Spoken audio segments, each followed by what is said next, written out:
Hey everyone, this is Z's Tesla, and today we are reviewing another video. And I have with me here Janisar. Hey, I'm Janisar. I work in the software testing space. I've driven on racetracks and I've been driving on California roads for over 20 years. California roads are pretty fun. Yeah, very fun, exciting place. You got some of the best drivers and maybe some of the worst in the world. I think this car may be somewhere in the middle. All right. Let's see. Let's see where it lands. So FSD Beta is launched. You can see the cars zooming by. I didn't full screen the FSD preview in this video, so you're not going to see some of the stuff we saw in the previous video. But it's going to be cool.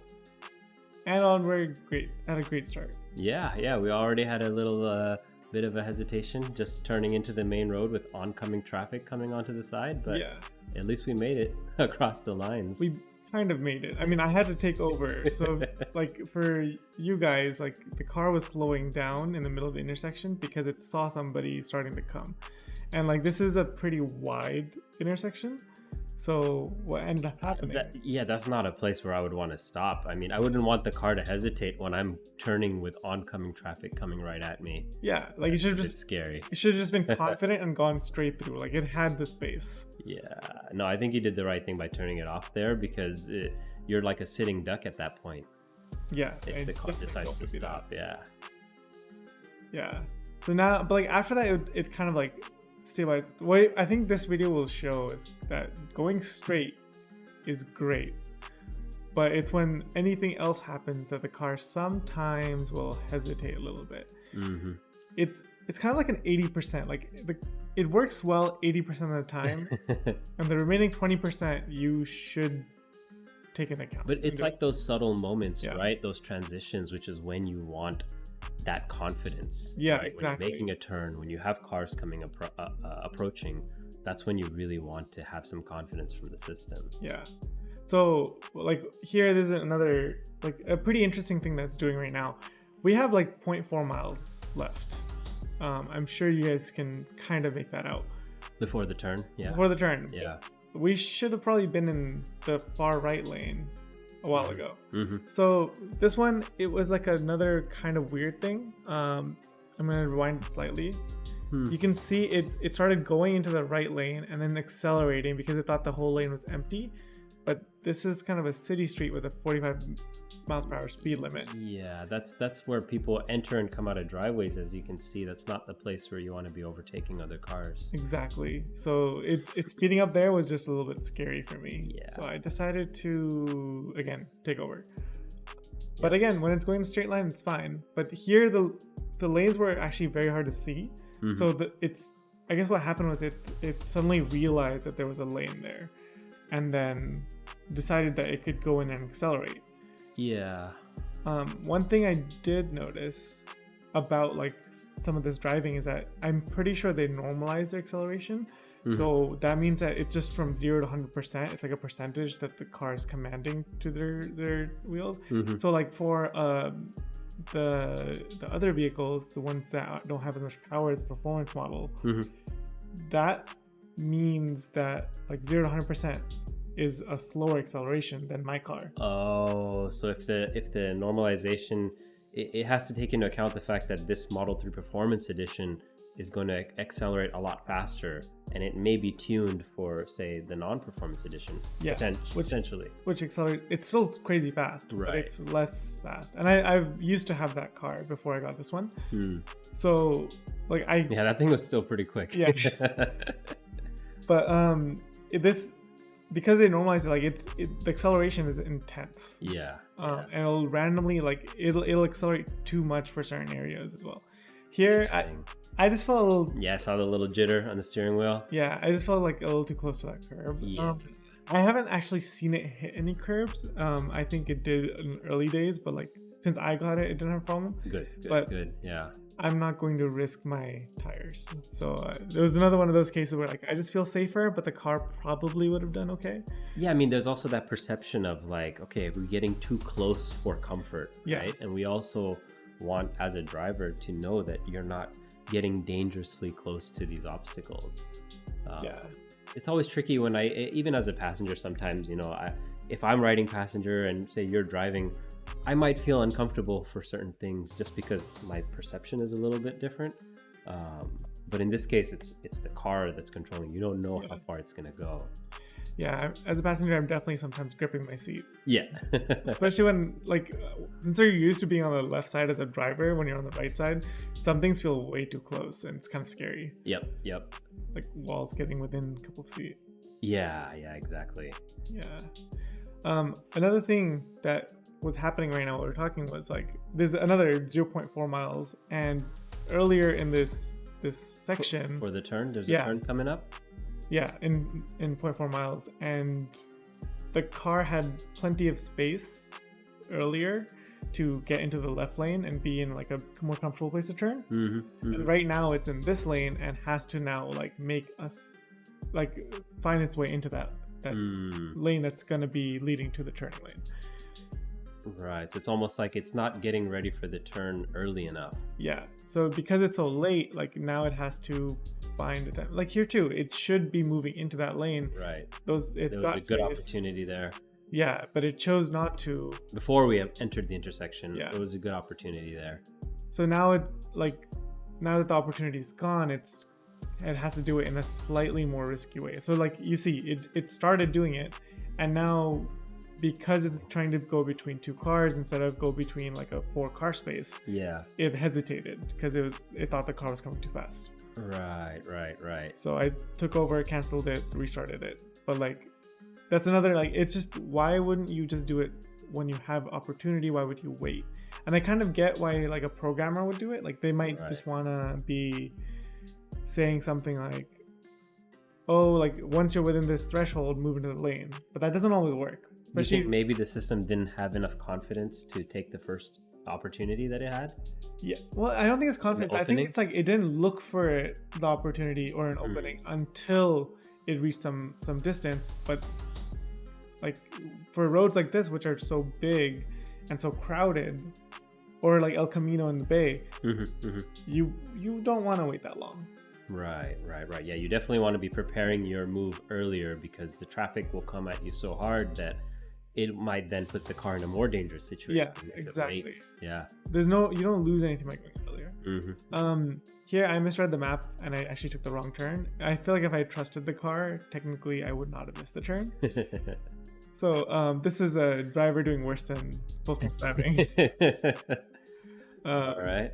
Yeah, so we're gonna go through a little shopping area. I'm gonna speed this up a tad because this is me driving, which you guys probably don't care to see. But yeah, so FSD so far, what do you think? How do you feel? I mean, it's some of these hesitations that are bothering me the most right now. I think that when you have a straight line situation, the car is actually doing quite well, but it's these hesitations that are kind of that are not providing that level of comfort that I would want in some of those situations. Yeah. I think we're about to reach. I think we have a good example coming up here. This is a great example. So what happened here, man? I mean, you have a stop sign. What's going on? I'm gonna rewind it slightly so I can show everybody else better exactly what happened. You see a right turn only right here, a stop sign. Okay. And on the navigation it says turn left. Oh, it looks like we're planning a left turn on a right turn only stop sign. Yep. And you see this it's blocked. Yeah, it's covered by the camera. Yeah. But it's the indicator's left. Right. Which means the car wants to turn left. And you can see it on the map even. The road is pointing towards the left. So the map thinks it's going to turn left. So the car thinks it's going to turn left because it's using the map. And if you looked at the blue line, which shows FSD Beta, and what it's intending to do, it was also going to swerve left. And not only do you have a right turn only sign here, you have a concrete barrier island. There's a concrete island in the road. You literally physically cannot turn left here. Yeah. So what happens? So I kill it. I'm not gonna. Again, it's another one of the things like the car might be okay. Like Right. honestly, It might have seen the curb at some point. and yeah, But like, how far would it have gotten before it realizes there's a curb there and it's trying to turn left? I don't know, and I don't want to take that risk. Right? Who wants to find out? So I had to stop it. There's no choice, and it's, Yeah. it goes back to like you have to pay attention when you have Yep, when you're beta testing this, Absolutely. because if you don't pay attention, something might happen. And that's a really good point that you mentioned there as a reminder to our audience that this is a beta testing system. This is not a finalized, polished product. And I think you mentioned in one of your previous videos, either you or B, that, you know, this is for experienced drivers, right? This is a product for experienced drivers. You should not be trying this out if you do not already understand very well what the rules of the road are. Right. Makes a lot of sense. Yeah. So I'm glad you made that right turn and didn't go into a concrete barrier there. Yeah. Thankfully I noticed. Other thing that I wanted to mention about that is actually, since it's a vision system, if it can't see the concrete barrier properly, it can't adapt to it. There's no LiDAR or radar. It's a camera-based system. It's right? entirely like optical, no LiDAR, right? Exactly. Yeah. I've sped up the video a little bit because it's just waiting at a red light. There's nothing to do there. So now we're actually going to make a U-turn because we missed that exactly left turn back there. So my missing a turn and screwing up got us that first interesting thing, and now we're about to see another really what's happening? Whoa. easy thing. So I had to take over because I got honked at by that car behind me. Why'd you get honked at? Because the car decided to almost stop instead of taking a U-turn. It was getting to the line where, like, the line at the end, like where you're supposed to stop when there's a red light. So it got to that line, and as it was getting to the line, it was stopping. It wasn't preparing to U-turn. It wasn't getting the wheel ready. So it was trying to do like a full stop before the actual U-turn. Yeah. And the left turn on a busy intersection. that was green. Like yeah. It was clearly green. Yeah, that'll get you honked at in California, man. They weren't like, it wasn't one of the mean honks. I'm gonna accelerate here again. Yeah. But it wasn't like they weren't angry at me. They're just confused because why am I stopping? Right. And that's fully reasonable. Honestly, I would honk there too. Yeah, I mean, this is if you're confusing other drivers, that's gonna get a honk at. Yep. Yeah, so I'm gonna accelerate this part of the video because, again, going straight, the car seems to handle it okay. Yeah, I mean, here is a pretty I think, like you would say, it's a boring example, which means pretty good behavior here. The car is stopping at the stoplight. It's maintaining a good speed. It's being observant of what's going on. It's actually a pretty comfortable ride. Yeah. I think that brings me back to the statement I made in another video, and I'll probably make in every video at some point, which is that the more boring this is, the better. Yep. A boring driving experience is what you would want out of this. It's incident free, right? Yeah. Which is what you ideally want. Like the more boring a video is for me, the better the car is performing. Right. And the more I can speed through it so you guys don't get bored. But if it's full of incidents, then the performance isn't quite good, and it's definitely a beta product. Right. I did, I think, kill FSD a couple seconds ago because I saw a cop car, and I was just like a little bit worried that it would do something. Yeah, you don't want to get pulled over doing FSD, right? Who do you blame if you get pulled over? Definitely. Oh, I think it happened now. Yeah. There's the cop. Yep. Yeah. So I just killed FSD there because there was a cop, and then I turned it back on because I'm like, it's doing fine. I'm going in a straight line. I'd love to learn more about who's liable for those types of incidents. Yeah. I think technically I would be, but I think it's a lot more complicated. It can get more complicated. Right. Yeah, that's you're not necessarily making the decisions in that moment. Yeah. And so what's happening here, right? You've got to keep clear on an intersection. Yeah, there's a keep clear. You can see cars coming in. Oh, looks like we're not. And maintaining that. Yeah, I had to kill FSD Beta because I was just gonna drive straight past it. And there's a cop car that you guys saw like a couple seconds ago. I think you'd get pulled over for that one. I think so too. Yeah.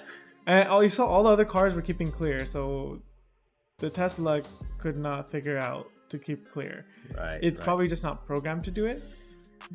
Yeah, that is something we should add, guys, folks. Whoever's working on this, please. Yeah. Let's add some keep clear detection. And that's one of those things that I don't think is like that much of an edge case. Yeah, like yeah. there's a lot of keep clears on at least American streets. Absolutely. So it's a little surprising that it didn't figure it out. Yeah, for example, if you're crossing like a fire department, right? And the car is just gonna go and park right in, and what if there's an incident? I think I have seen my car basically do that. Yeah. And I was lucky that, not lucky, but I let it do it when I knew the car in front of it was about to start moving. Right. So you didn't actually create that hazard. Yeah. So I and then the left lane is empty and stuff like that. So I managed to not create the hazard, but the car didn't. I doubt the car thought that far. And I only thought about all that because I've been driving for so long, for like 16, 17 years, something like that. Right. But I think we get back to the boring section. Yeah. So here we're doing great, actually. I mean, it's boring because we're doing great, right? Except for the keep clear. Yeah, except for the keep clear. Yeah. You're right. That was a bit of a miss there. But it's those misses that, like, it really takes one bad miss for you to. Oh yeah, the tolerance is 0, right? Yeah. It's like when you're flying an airplane or when you're running commercial flights. That it only takes one incident to be a very bad incident. Exactly. Yeah. So we don't want even one incident, and the fact that there were more than one is pretty significant already. Yeah, absolutely. Okay, I'm gonna slow it down. What's happening here? Looks like so we're about to get on the freeway. I'm returning back to normal speed, so okay, cool. It'll look a little bit slower because we were sped up, but I think we'll be fine. So we're entering a freeway on-ramp, and everybody who drives should know the rules of the on-ramp, which are it's just a drag strip, right? You just take off and floor it. Yeah, definitely. That's what you should try to race the car next to you. That's what the Tesla thought you should do. Yeah, right. So here you actually have a car next to you. I did have a car next to me, and the car was in front of me clearly. Yeah. But FSD Beta was accelerating. So FSD Beta wanted to pass that car when the merging was like right in front of it. Right. So that was just not a safe place to merge. So you actually had to disable it here, right? I did. Yeah. I had to kill it so that I could prevent it from accelerating and merging. Because that this thing is more powerful than that Mercedes you were next to. You could have easily overtaken it as a driver. Exactly. Right. So, but do you want? No, I don't want to do that myself. I definitely don't want autopilot doing that. Right. It's just too risky. You also don't know if the other driver is going to gun it or not, even if you try to start making that maneuver. Yeah, I don't know what they're going to do. I don't know what I'm going to do. Like, it's just safer to not do not change your speed, not change your tactic. Be predictable, right? The way to be a safe driver all the time is to be predictable. And so you want your car, your self-driving system to also be predictable for other drivers. Exactly. And in this case, it was not predictable. Right. And that actually brings an important point. Neural networks by default, or like machine learning, is not inherently predictable. We'll talk a little bit more about this as we get back to more boring parts. Something interesting about to happen, so I'll come back to that after. And that's here. We're merging it. This is not enhanced autopilot because I forgot to turn it on. But you did see the car slow down from 60 to like 55 to let these cars on. Because it's not enhanced autopilot, it's not telling me to change lanes and do all that stuff. And it's not going to take the exit automatically, which is fine. But it still managed to allow for merging in and out. And this is kind of a tricky situation because as a driver, I typically don't want to be in this lane because you have so many cars merging in every few minutes, right? Exactly. So here, at least, I think it was a good decision that the vehicle slowed down and didn't try to challenge the merging car. I think it did a pretty good job. Right. Yeah. I think we're gonna slow down and start getting to an exit. Yeah. So going back to oh wait, I don't think I need to even get there right now. Yeah. So here you have a red light, right? You're making a right turn. Yeah. So I'm just waiting. So while we're waiting, like, ML inherently does not have the ability to be fully predictable because it's trained off a certain amount of data. When given a situation that it hasn't been trained for, it can do things that you don't expect. Right. Other drivers may not expect that. So have you actually stopped here? Has your self-driving system stopped? Hasn't. Looks like we just did a California roll on a freeway exit. A genius level move. Wow. Cops love it when you do that. Oh yeah, cops love it. If you had somebody behind you, if you had one behind you, they would have lit you up for that. Definitely. Yeah. 100%. I would have gotten a ticket for that. I mean, come on. At least we need to make a complete stop before proceeding with that right turn. Yeah, it was a red light. Yeah. The car decided to not stop. No ambiguity. Yeah. No. It saw that, like, you saw the blue marker, which tells it like, oh, you have to get to at least this point to have enough visibility to turn. So it got to that point, and instead of stopping once and then going, which is what we are supposed to do. What drivers are taught to do, right? Yeah. You make your initial stop, then you crawl forward to gain your visibility. Yeah, and after you crawl forward, most of the time you stop again to properly analyze your surroundings, and then you go. Right. It's pretty rare for you to just completely ignore it. Yeah, I'm surprised to see it rolled. I mean, it was going slow. It wasn't sort of unsafe, but that is the type of thing that would get you a ticket. And that's also the type of thing that the car should be much better at following rules than I am. Absolutely. There's no excuse. So there's really no excuse. It's not following. Like, this is a rule that it has all the information for, and you can see it on the screen. You can see it sees the red lights, it sees the rest of the road, sees other cars. So why is it not following? And I think you had in your other video where we completely, the car completely blew through a red light. Even. Yeah, exactly. That is a rule that should be followed. So why did it not? I think some of that goes back to, like, we want it to be predictable. It is not predictable. It makes decisions. I mean, the most basic level of predictability is following the rules, right? Yeah, that is what the entire, like, driving system is based on, these rules, which, granted, many drivers do not follow those rules and they are not predictable. But yes, the system at a minimum should be at least as predictable as drivers. Yeah, at least. Right. And here we're not. What are we doing? Why is it going right and then left when you have to turn right? It does that, like, decently often, but here it was bad. Yeah. So it has to turn right into this turning, and it was going into that lane that's merging. It was a bit of a merging, right? So it decided to kind of cut back over. And we're turning right. Like, there's no reason for it to go back left. Right. That I can think of, unless it thought it had to turn. But again, there's maybe it thought that was part of its lane. Yeah. Because it was merging back. I don't. It's not fully clear for us. Like, it was very clear you should not have turned the lane. Yeah. And we also are looking at the road from the same perspective as the vehicle. So why it saw that, why it didn't see that, is a little bit confusing. Those are the types of things that make me feel uneasy. You know, if my driver is doing that, I am feeling uncomfortable. Did you see another thing it did right now? This is something I haven't, like, highlighted too often, but look at the car going. Oh, it's doing this waving. Right. Why is it weaving in and out?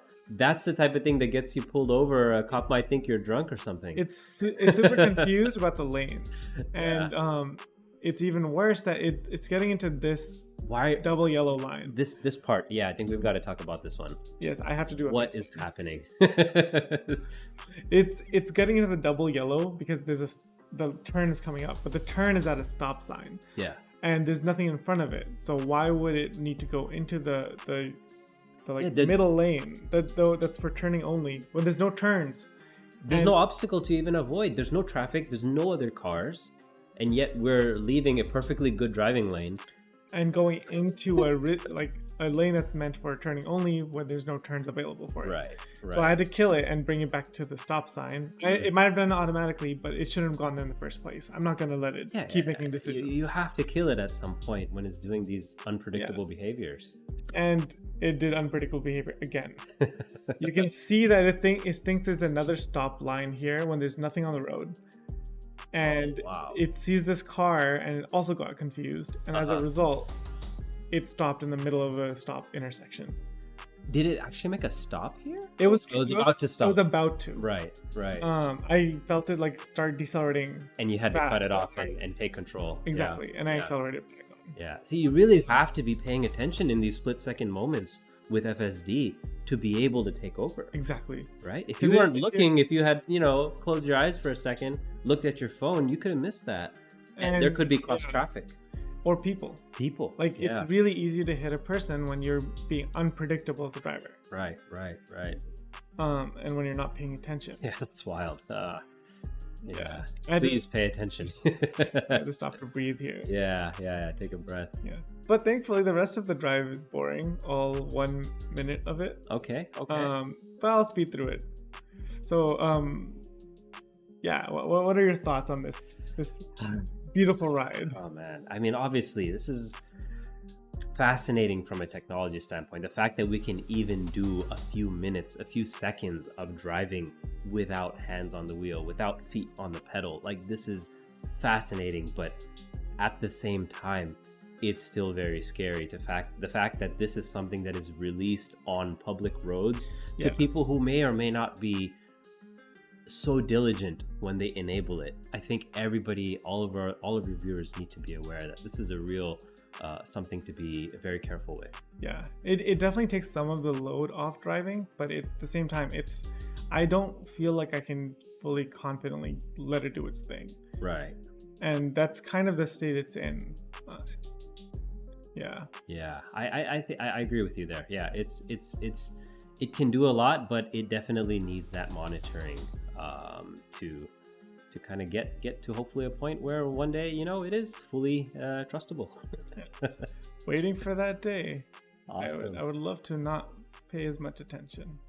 Anyways, thanks for joining me, Jonathan. Hey, happy to be here. Thanks for having me, man. And I'll see you guys in the next one. All right.